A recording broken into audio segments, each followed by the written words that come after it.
അങ്ങനെ 8 നോമ്പ് കഴിഞ്ഞിരിക്കുകയാണ്. അൽഹംദുലില്ലാ. എത്ര പെട്ടെന്നല്ലേ ദിവസങ്ങൾ പോകുന്നത്.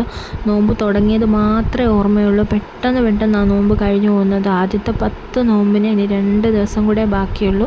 ഇന്ന് ചെറിയൊരു ക്ലീനിങ്ങിൻ്റെ ഡേ ആയിരുന്നു. എല്ലായിടവും ഒന്ന് തൂത്തുവാരി തുടച്ച് വൃത്തിയാക്കി എല്ലാം വീടൊക്കെ വൃത്തിയായിട്ട് കിടക്കുമെന്ന് കാണുമ്പോൾ തന്നെ നമുക്ക് ഭയങ്കര ഒരു സുഖമാണ്. അപ്പോൾ ഇന്ന് വൈകിട്ട് നമുക്ക് നോമ്പ് തുറക്കാൻ ചോറും കറികളുമാണ്. എന്നും പലഹാരമൊക്കെ അല്ലേ, ഇന്ന് ചോറും കറിയും വെക്കാമെന്ന് വിചാരിച്ചു.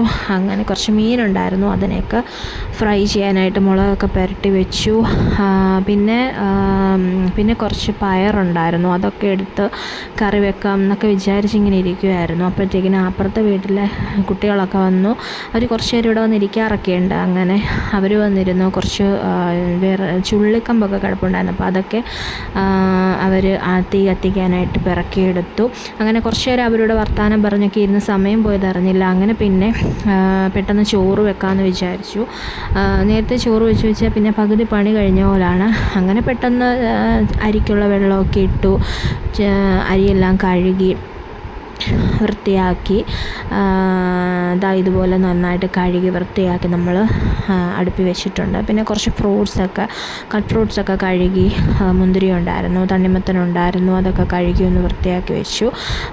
പക്ഷേ ഇപ്പം നമ്മുടെ നോമ്പ് ഇപ്പം ഇവിടെ അടുത്ത പള്ളിയിൽ നിന്ന് ഒരു മഗ്‌രിബ് ബാങ്കിനോട് അടുക്കുമ്പോൾ തന്നെ ഇങ്ങനെ ഓതലും ദുആയും കാര്യങ്ങളൊക്കെ കേൾക്കാം. അത് കേൾക്കുമ്പോൾ തന്നെ നമുക്കൊരു സന്തോഷമാണ്. അങ്ങനെ ഇരുന്ന് കുറച്ച് സമയം കഴിഞ്ഞപ്പോൾ മഗ്‌രിബ് ബാങ്ക് കൊടുത്തു. നല്ല റാഹത്തായിട്ട് നോമ്പൊക്കെ മുറിച്ചു. ഈ കാണുന്നതൊക്കെ തന്നെയായിരുന്നു നോമ്പിനുണ്ടായിരുന്നത്, നോമ്പ് മുറിക്കാനുണ്ടായിരുന്നത്. കുറച്ച് കട്ട് ഫ്രൂട്ട്സ് ഉണ്ടായിരുന്നു, പിന്നെ കുറച്ച് സ്നാക്സും കാര്യങ്ങളും ഉണ്ടായിരുന്നു. പിന്നെ പള്ളിയിൽ നിന്ന് കഞ്ഞി കിട്ടിയിട്ടുണ്ടായിരുന്നു. പിന്നെ അതൊക്കെ കഴിച്ച് നിസ്കാരം ഓതലൊക്കെ കഴിഞ്ഞ് പിന്നെ ചോറിനുള്ള കറികളിലേക്ക് കിടന്നു. ഇന്നലത്തെ മീൻകറി ഇരിപ്പുണ്ടായിരുന്നു. പിന്നെ കുറച്ച് മോര് കാച്ചി, പയർ തോരൻ വെച്ചു. പിന്നെ മീനൊക്കെ വറക്കാനായിട്ട് പുരട്ടി വെച്ചിട്ടുണ്ടായിരുന്നു, അതൊക്കെ ഫ്രൈ ചെയ്തെടുത്തു. പിന്നെ നമ്മൾ ഒരു 9:30 10 മണി ആ സമയത്തൊക്കെയാണ് നമ്മൾ പിന്നെ അത്താഴം കഴിക്കുന്നത്. അപ്പോൾ അതിന് ചോറും മോരും, നല്ല മോരും, പുളിയുള്ള നല്ല തൈര് വെച്ചിട്ടുള്ള മോര് കാച്ചിയതും, മീൻകറിയും പയർ തോരനും, പിന്നെ ഇന്നലത്തെ കുറച്ച് കപ്പ വേവിച്ചതുണ്ടായിരുന്നു. അപ്പോൾ ആ മീൻകറിയും ചോറിനകത്തോട്ട് ആ കുറച്ച് കപ്പ വേവിച്ചിട്ട് ഇളക്കി കഴിക്കാൻ നല്ല ടേസ്റ്റാണ്. ഇക്കാക്ക് ഭയങ്കര ഇഷ്ടമാണ്. അപ്പോൾ അതുകൊണ്ടാണ് ഞാൻ കപ്പ അങ്ങനെ എടുത്ത് മാറ്റി വെച്ചിരുന്നത്. കപ്പയൊക്കെ ചൂടാക്കി അതിൻ്റെ സൈഡിലേക്ക് വെച്ച് കുറച്ച് ചൂര ഫ്രൈ ഉണ്ടായിരുന്നു. അപ്പോൾ അതൊക്കെ കൂട്ടി നമ്മൾ നല്ല അടിപൊളിയായിട്ട് കഴിച്ചിട്ടുണ്ടായിരുന്നു.